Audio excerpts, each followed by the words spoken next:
Good morning, good afternoon, good evening, and welcome to Conversations with Ed Accura. I'm sure many people that swim are going to be really excited about the news about the reopening of the pools. I was going through some of my photographs and videos, and I came across this footage, which I believe may have been taken just before the lockdown, just before the pools closed. Take a look.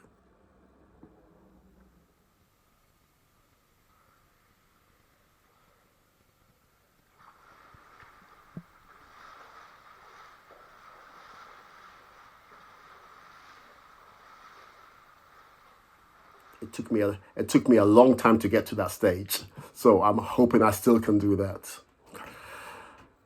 So there's an issue I would like to address.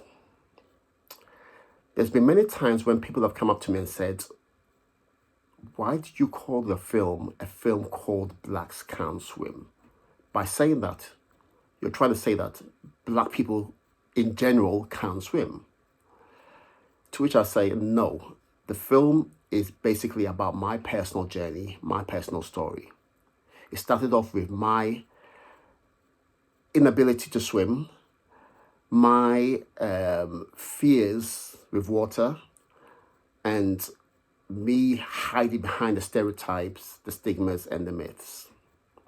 As you probably recall, I always say, confront the fears, address the stereotypes, and dispel the myths. And that started with myself. I'm only now learning how to swim. And I'm addressing those issues in the film. So it's not saying that black people can't swim.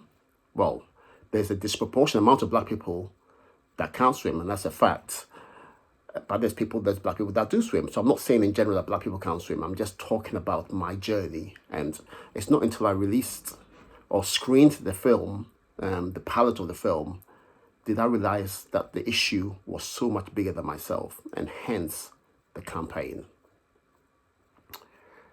This also carries on to the organization I co-founded, the Black Swimming Association. I've had many people, a number of people,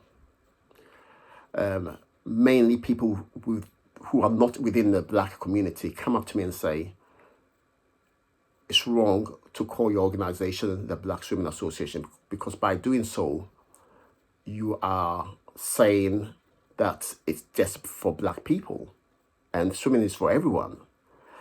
And to which I say, first and foremost, you need to watch the film.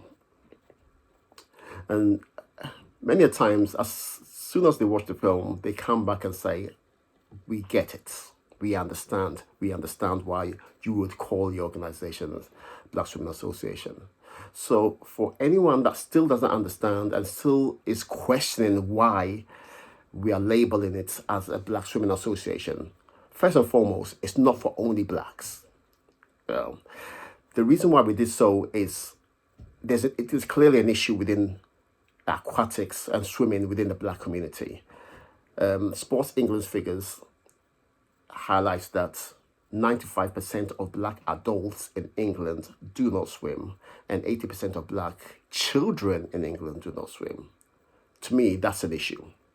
So therefore, we exist to educate the community about the importance of water safety, drowning prevention, and swimming in general.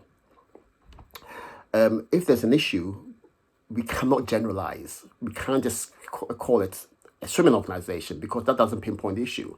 We are highlighting the issue within the community.